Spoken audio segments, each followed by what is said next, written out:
నమస్కారం, మా తెలంగాణ న్యూస్ కి స్వాగతం. హెడ్లైన్ చూద్దాం.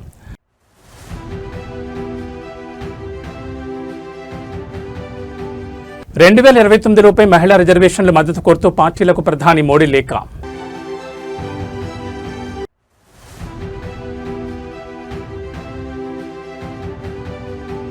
తెలంగాణ ఇంటర్ ఫలితాలు విడుదల. జనరల్ వొకేషనల్ కలిపి 70.58% ఉత్తీర్ణత.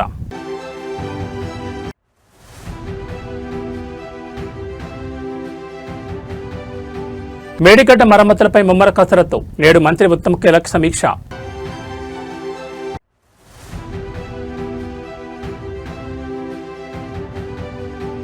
అమీన్పూర్లో రెండవ రోజు హైడ్రా కూల్చివేతలు. 861 ఎకరాల ప్రభుత్వ భూమిని హైడ్రా స్వాధీనం.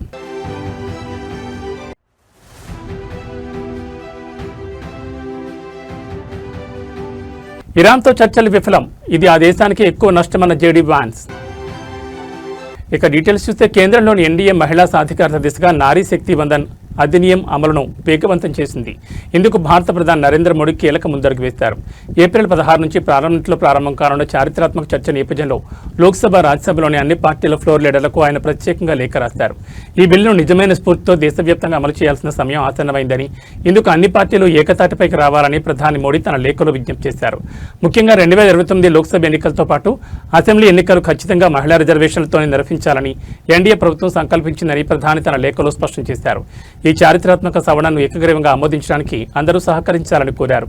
ఇది ఏ ఒక్క పార్టీకో లేదా వ్యక్తికో సంబంధించిన అంశం కాదని, ఇది యావత్ దేశ గౌరవానికి సంబంధించిన విషయం. ఈ చారిత్రాత్మక ఘట్టంలో భాగస్వాములైన ఎంపీలందరూ భవిష్యత్తులో గర్వంగా చెప్పుకునే అవకాశం ఉంటుందని మోడీ పేర్కొన్నారు. గరిష్ట సంఖ్యలో ఎంపీలు ఈ చర్చలో పాల్గొని తమ అభిప్రాయాలను పంచుకోవాలని ఆయన ఆకాంక్షించారు.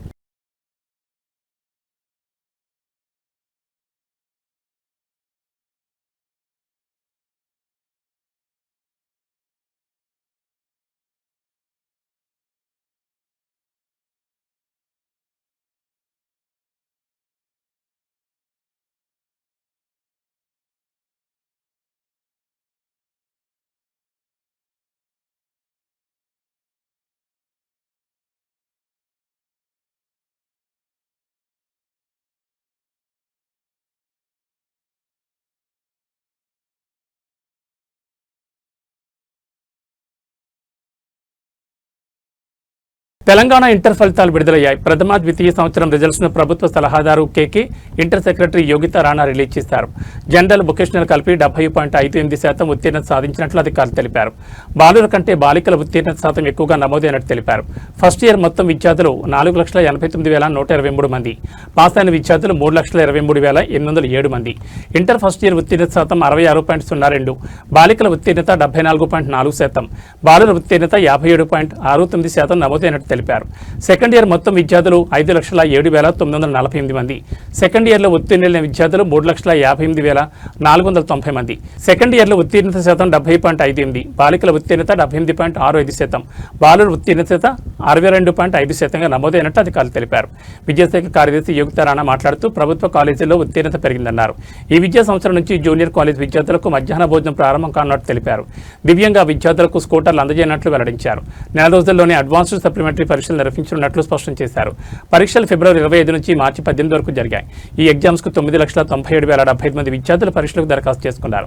మొదటి సంవత్సరంలో 4,89,126 మంది, ద్వితీయ సంవత్సరంలో 5,07,949 మంది ఉన్నారు. మొత్తం 1,495 పరీక్షా కేంద్రాలు ఈ ఎగ్జామ్స్ జరిగాయి. అభివృద్ధి చెందుతూ ఇవాళ తెలంగాణ బోర్డులో మనము ఈ రిజల్ట్స్ జరుపుకోవడం అనేది చాలా అదృష్టకరంగా భావిస్తున్నాను. ఈ మన ఈ ఇంటర్మీడియట్ లో పండగ అనుకోవచ్చండి మాకందరికి కూడా బోర్డులో. కాబట్టి ఈ పండగకు మమ్మల్ని ఆదరించి ఇక్కడ విచ్చేసినటువంటి పెద్దలు, గౌరవనీయులు శ్రీ రవి గుప్తా సార్ని మొట్టమొదటిగా, ఎందుకంటే మాకు 2019 తర్వాత వచ్చినటువంటి క్లిష్టమైన పరిస్థితి తర్వాత ఆదుకున్నది centre for good governance CGG. కాబట్టి సిజిజి యొక్క ముఖ్య అతిథి ఇక్కడ రవి గుప్తా సార్ వచ్చారు. నేను ఈ సందర్భంగా మాట్లాడవలసిందిగా కోరుకుంటున్నాను. Sir,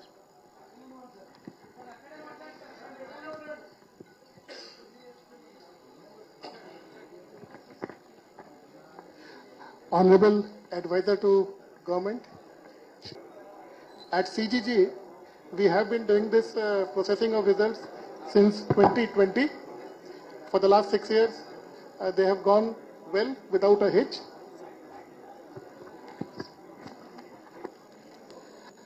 The results have been processed in a highly secure and isolated environment to ensure there are no hitches and there are no issues in downloading the marks memos or the information by all candidates or students. Strict access controls have been kept in place, and we are monitoring closely the number of downloads and the activity on this results page. A total of 9.97 lakh students' records have been thoroughly verified, validated, and tested that the correct marks memos are displayed for each student. For ensuring that peak traffic, because most of the students will be downloading the marks memos simultaneously, we have ensured that the server works properly and all the downloads work without a hitch. I can share you live information. In the very first minute, in 1 minute, about 19,000 downloads have already taken place, which is about 1.91% of the students. And now, as we see, more than 56,000 marks memos have already been downloaded since the announcement of results. So I congratulate all the students who have done well in this exam. గత BRS హయాంలో నిర్మించిన Kaleshwaram project మరమ్మతుల ప్రక్రియపై ఆదివారం మంత్రి ఉత్తమ్ కుమార్ రెడ్డి సంబంధిత అధికారులతో సమీక్ష చేపట్టనున్నారు. ఈ మీటింగ్ కి అధికారులు, ఇంజనీర్లు, ఏజెన్సీలు, ఇతర ప్రతినిధులు హాజరు కానున్నట్టు తెలుస్తోంది. ప్రాజెక్టు పూర్తిస్థాయి వినియోగంలోకి తీసుకొచ్చేందుకు మరమ్మతుల ప్రక్రియపై విస్తృతంగా చర్చించనున్నారు. ప్రాజెక్టుపై చేయాల్సిన పరీక్షలు, సామగ్రి, గడువులపై నిర్ణయం తీసుకున్నట్టు తెలుస్తోంది. కాళేశ్వరం ప్రాజెక్టుతో పాటు ఇందిరాసాగర్, రాజీవ్ సాగర్ ప్రాజెక్టులపైన సమీక్షించనున్నారు. కాగా ఇటీవలే కాళేశ్వరం ప్రాజెక్టు మరమ్మతులపై ఉన్నతాధికారులతో సీఎం రేవంత్ రెడ్డి సమీక్ష నిర్వహించారు. నేషనల్ డ్యామ్ సేఫ్టీ అథారిటీ సూచనలకు అనుగుణంగా పునరుద్ధరణ పనులు చేపట్టాలని అధికారులను ఆదేశించారు. ఈ ప్రాజెక్టు మరమ్మతుల కోసం ప్రత్యేక కార్యాచరణ రూపొందించి నిరంతర పర్యవేక్షణ చేయాలని సూచించారు. Central water and power research station ఆధ్వర్యంలో జరుగుతున్న పరీక్షలు, నమూనాల సేకరణను వర్షాకాలం ప్రారంభానికి ముందే పూర్తి చేయాలని చెప్పారు. నీటిపారుదల శాఖ, CWPRS, బ్యారేజీల నిర్మాణ సంస్థలు, డిజైన్ కన్సల్టేషన్స్ తో టీం ఏర్పాటు చేయాలని సూచించారు. ప్రతి పనిలో సెంట్రల్ వాటర్ కమిషన్ సభ్యులు ఉండేలా చూడాలన్నారు. మేడిగడ్డ బ్యారేజీలో కుంగిపోయిన పిల్లరే కాకుండా మొత్తం 1.6 కిలోమీటర్ల బ్యారేజీని అధ్యయనం చేయాల్సి ఉంటుందని, వీలైనంత త్వరగా ఈ పని పూర్తి చేయాలని ఆదేశించారు. అసెంబ్లీ ఎన్నికల సమయంలో 10 ఏళ్లు రాష్ట్రాన్ని పాలించిన బీఆర్ఎస్ పార్టీ ఓడిపోవడం, ఆ సమయంలోనే ప్రతిష్టాత్మక కాళేశ్వరం ప్రాజెక్టులో భాగమైన మేడిగడ్డ బ్యారేజీలో పిల్లలు పొంగడం రాష్ట్ర వ్యాప్తంగా తీవ్ర చర్చనీయాంశంగా మారిన విషయం తెలిసిందే. పిల్లలను బాగు చేసి బ్యారేజీని వాడుకలోకి తీసుకురావాలని బీఆర్ఎస్ నేతలు హరీష్ రావు, కేటీఆర్ ఇన్నాళ్లుగా ప్రశ్నిస్తూ వస్తున్నారు. అసెంబ్లీలో సైతం పలుమార్లు ఈ అంశంపై చర్చలు కూడా జరిగాయి. అటు సుదీర్ఘకాలం తర్వాత కాళేశ్వరం ప్రాజెక్టు మరమ్మతులు చేపట్టాలని రేవంత్ ప్రభుత్వం సైతం నిర్ణయం తీసుకుంది. వానాకాలం రాకముందే బ్యారేజీని మరమ్మతులు పూర్తి చేసి సాగు, తాగునీటిని విడుదల చేసే దిశగా కాంగ్రెస్ ప్రభుత్వం సాగుతోంది.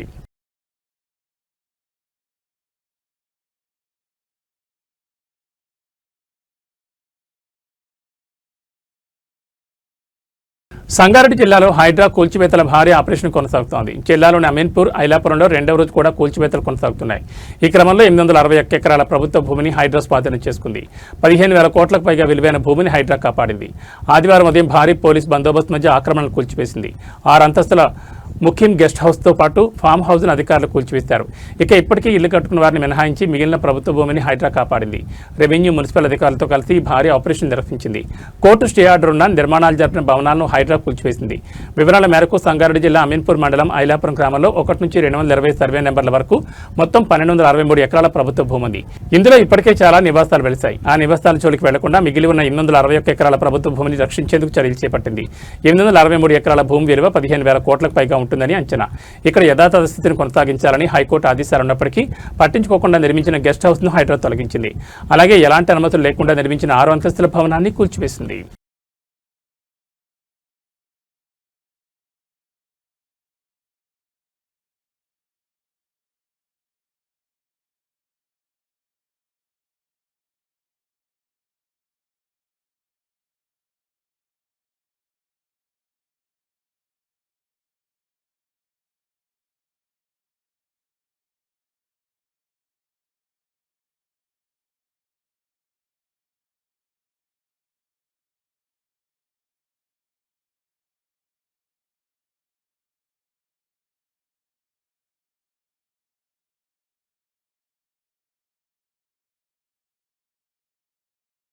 అయోధ్యలో బాలరాముడి ఆలయ నిర్మాణం విజయవంతంగా పూర్తయిందని శ్రీరామ జన్మభూమి తీర్థక్షేత్ర ట్రస్ట్ నిర్మాణ కమిటీ చైర్మన్ నృపేంద్ర మిశ్రా ప్రకటించారు. సుమారు 1800 కోట్ల వ్యయంతో చేపట్టిన బాలరాముడి ప్రధాన అనుబంధ ఆలయాల పనులు ముగిసినట్లు మిశ్రా వెల్లడించారు. రామ్లల్లా విగ్రహం ఉన్న తాత్కాలిక కట్టడంలో పవిత్ర జ్యోతిని వెలిగించారు.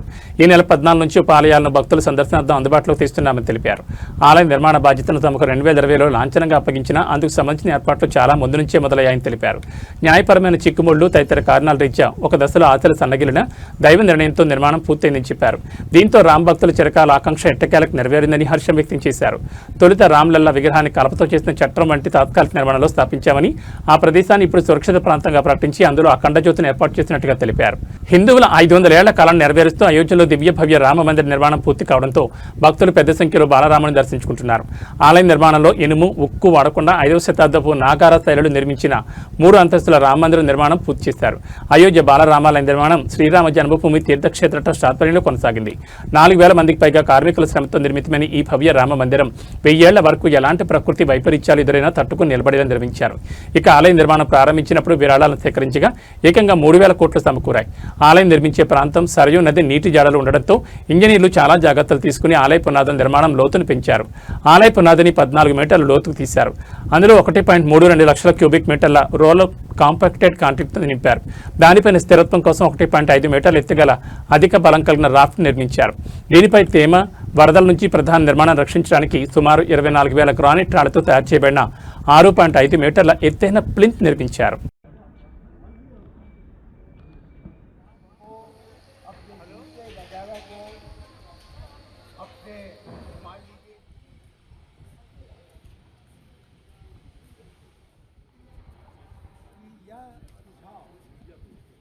चर्चा के दौरान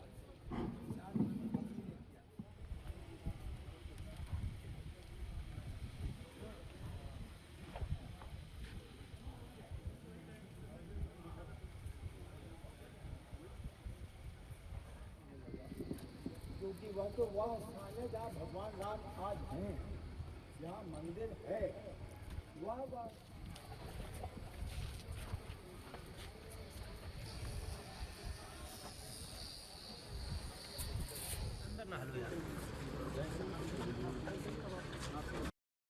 आप विश्वास माने सोच बहुत छोटी थी, परिणाम बहुत बड़ा निकला है और जो परिणाम है वो दैविक है।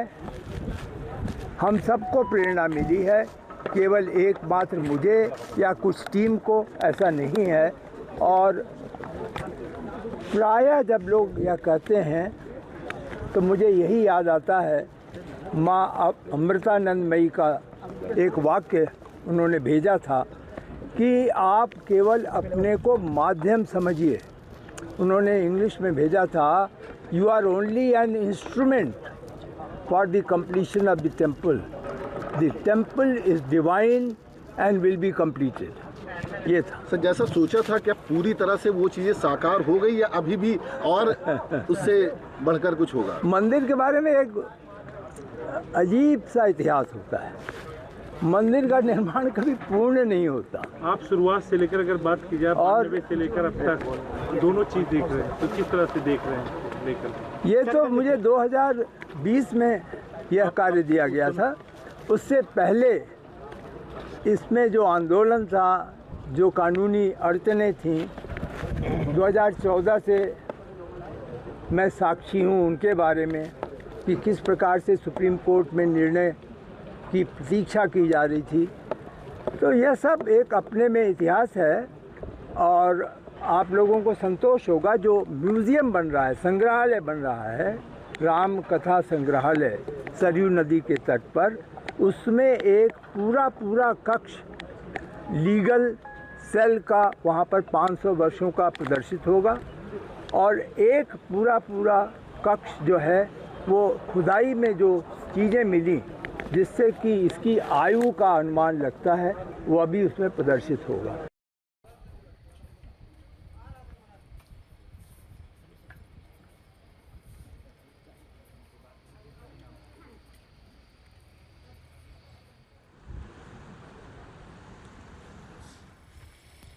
ये अगस्त मुनि जी का है।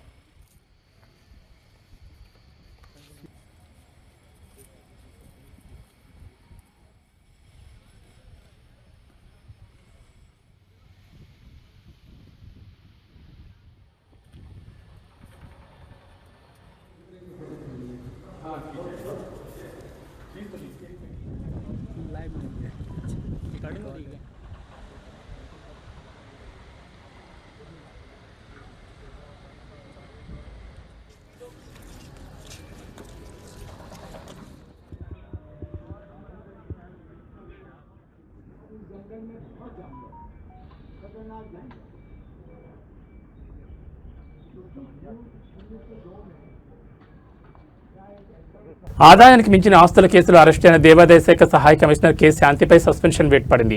ఆమెను సస్పెండ్ చేస్తూ దేవాదాయ శాఖ కమిషనర్ కె రామచంద్ర మోహన్ ఆదివారం ఆదేశాలు జారీ చేశారు.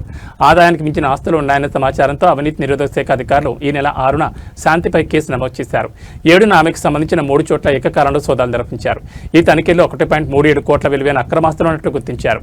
దీంతో అదే రోజు ఆమెను అరెస్ట్ చేసి కోర్టులో హాజరుపరిచారు. న్యాయస్థానం ఆమెకు ఈ నెల 21 వరకు జ్యుడిషియల్ కస్టడీ విధించడంతో విజయవాడ జిల్లా జైలుకు తరలించారు. ఏపీ సివిల్ సర్వీస్ నిబంధనల ప్రకారం ప్రభుత్వ ఉద్యోగి 48 గంటలకు మించి కస్టడీలో ఉంటే వారిని సస్పెండ్ చేయాల్సి ఉంటుంది. ఈ నేపథ్యంలోనే కె శాంతిని సస్పెండ్ చేశారు. ఆమె అరెస్ట్ అయిన ఏప్రిల్ 7వ తేదీ నుంచి ఈ సస్పెన్షన్ అమల్లోకి వస్తుందని ఉత్తర్వుల్లో స్పష్టం చేశారు.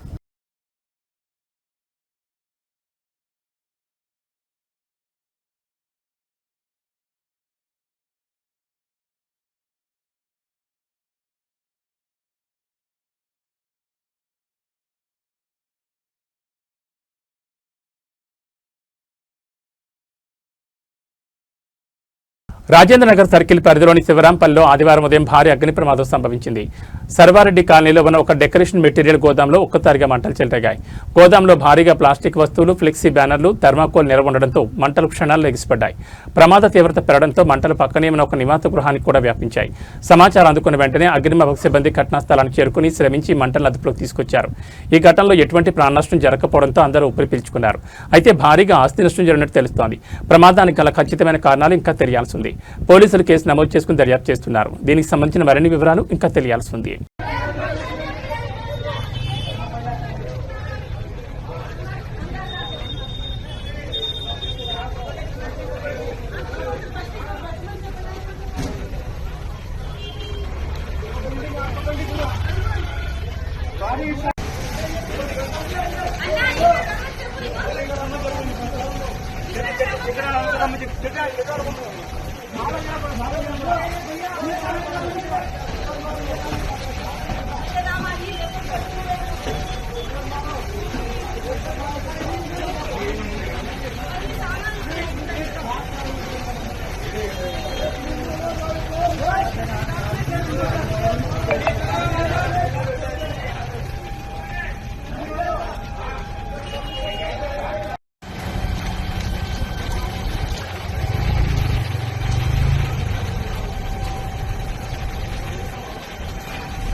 इधर मारो इधर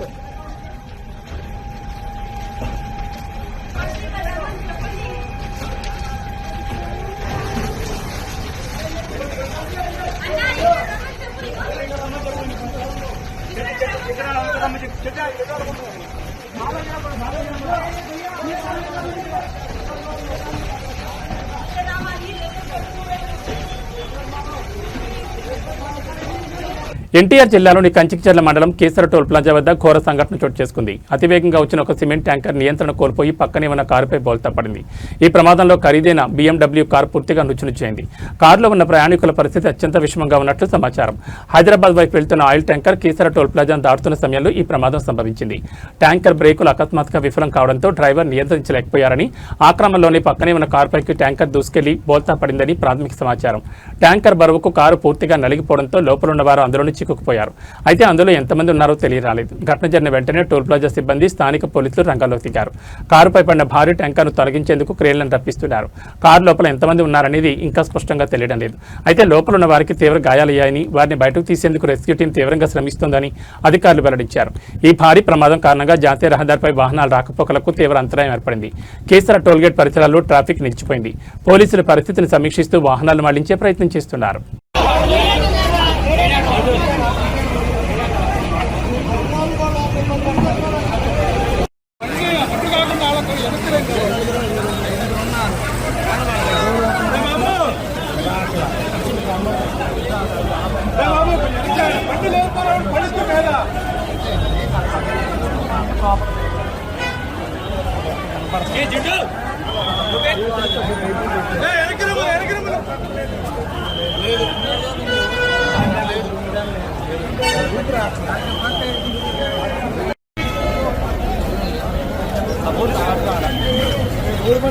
తెలంగాణలో భానుడు తన ప్రతాపాన్ని చూపిస్తున్నాడు. రాష్ట్రం నిప్పుల కొలిమిలా మారుతోందని, రానున్న 10 రోజుల పాటు ఎండల తీవ్రత మరింత ఎక్కువగా ఉంటుందని హైదరాబాద్ వాతావరణ కేంద్రం హెచ్చరించింది. ఏప్రిల్ 22వ తేదీ వరకు పలు జిల్లాల్లో రికార్డు స్థాయిలో ఉష్ణోగ్రతలు నమోదయ్యే అవకాశం ఉందని స్పష్టం చేసింది. ముఖ్యంగా గరిష్ట ఉష్ణోగ్రతలు 40 డిగ్రీల నుంచి 44 డిగ్రీల సెల్సియస్ వరకు చేరొచ్చని అంచనా వేసింది. గత వారం రోజులుగా రాష్ట్రంలో ఉష్ణోగ్రతలు క్రమంగా పెరుగుతున్నాయి. సాధారణ కంటే 2 డిగ్రీలు అధికంగా నమోదవుతుండటంతో ప్రజలు తీవ్ర ఇబ్బందులు పడుతున్నారు. ఎండ తీవ్రతకు తోడు వేడి, ఉక్కపోత అధికంగా ఉండడంతో జనం ఉక్కిరిబిక్కిరవుతున్నారు. శుక్రవారం నాటికి రాష్ట్రంలోని 27 జిల్లాల్లో ఉష్ణోగ్రతలు 40 డిగ్రీల మార్కును దాటడం పరిస్థితి తీవ్రతకు అద్దం పడుతోంది. నల్గొండ జిల్లా ఖనపూర్లో అత్యధికంగా 41.8 డిగ్రీల ఉష్ణోగ్రత నమోదైంది. ఆకాశంలో మేఘాలు కనిపించినా వాతావరణంలో చల్లదనం ఉండదని, వేడిగాలులు కొనసాగుతాయని అధికారులు తెలిపారు. రాజధాని హైదరాబాద్లోనూ రానున్న రోజుల్లో 40 నుంచి 41 డిగ్రీల మధ్య ఉష్ణోగ్రతలు నమోదవుతాయని వాతావరణ శాఖ పేర్కొంది. ఈ నేపథ్యంలో ప్రజలు అప్రమత్తంగా ఉండాలని కీలక సూచనలు చేసింది. మధ్యాహ్నం 12 గంటల నుంచి సాయంత్రం 4 గంటల వరకు అత్యవసరమైతే తప్ప బయటకు వెళ్లొద్దని హితవు పలికింది. ముఖ్యంగా వృద్ధులు, గర్భిణీలు, చిన్నారుల విషయంలో మరింత జాగ్రత్త అవసరమని సూచించింది. ఒకవేళ బయటకు వెళ్లాల్సి వస్తే వడదెబ్బ తగలకుండా తలపాగా, గొడుగు వంటి వాడాలని, తరచూ నీరు, ద్రవ పదార్థాలు తీసుకోవాలని అధికారులు కోరుతున్నారు.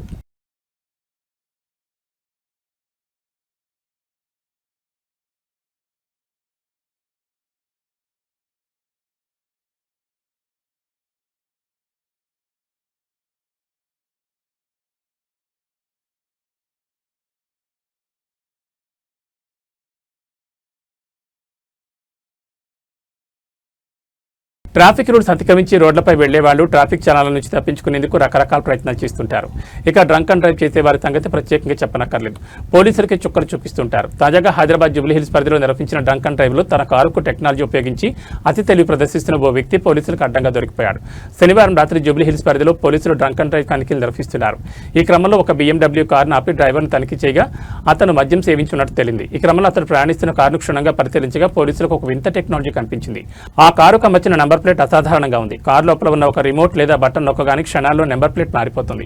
నంబర్ ప్లేట్ వెనక్కి వెళ్లిపోయి దాని స్థానంలో మరో నెంబర్ ప్లేట్ కనిపించేలా ఫ్లిప్పింగ్ మెకానిజం చూసి పోలీసులు విస్తుపోయారు. తొలుత TZ9FQ9999 నెంబర్ ప్లేట్ క్షణాల్లో DL6CM7097గా మారిపోయింది. ఈ నెంబర్ చేంజ్కు సంబంధించిన వీడియో ప్రస్తుతం సోషల్ మీడియాలో వైరల్గా మారిపోయింది. అయితే ఈ టెక్నాలజీ కేవలం డ్రంక్ అండ్ డ్రైవ్ నుంచి తప్పించుకోవడానికి ఉపయోగిస్తున్నాడా, లేక ఏదైనా నేరాలకు పాల్పడడానికి ఈ టెక్నాలజీని వాడుతున్నాడా అనే సందేహాలు వ్యక్తమవుతున్నాయి. బ్రో చెప్పు.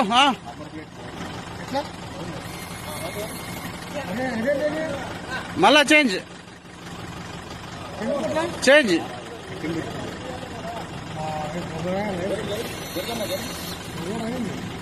రైట్ అన్నా మళ్ళీ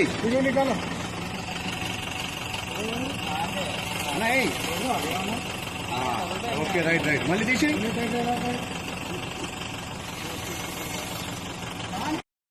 ఇరాన్తో అణు కార్యక్రమంపై అమెరికా జరిపిన కీలక చర్చలు విఫలమయ్యాయి. ఇస్లామాబాద్ వేదికగా 24 గంటల పైగా సాగిన ఈ మంత్రాలు ఎలాంటి ఒప్పందం లేకుండానే ముగిశాయని అమెరికా ఉపాధ్యక్షుడు JD వాన్స్ ప్రకటించారు. అమెరికా పెట్టిన షరతులను టెహరాన్ తిరస్కరించడమే ఇందుకు కారణమని, ఇది అమెరికా కంటే ఇరాన్కే ఎక్కువ నష్టమని ఆయన హెచ్చరించారు. ఇవాళ తెల్లవారుజామున ఇస్లామాబాద్లో ఏర్పాటు చేసిన మీడియా సమావేశంలో JD వాన్స్ ఈ వివరాలు వెల్లడించారు. మేము గత 21 గంటలుగా ఇరాన్తో చర్చలు జరుపుతున్నాం. అనేక కీలక అంశాలపై ఫలవంతమైన చర్చలు జరిగాయి. ఇది మంచి విషయమే, కానీ ఎలాంటి ఒప్పందం కుదరలేదు.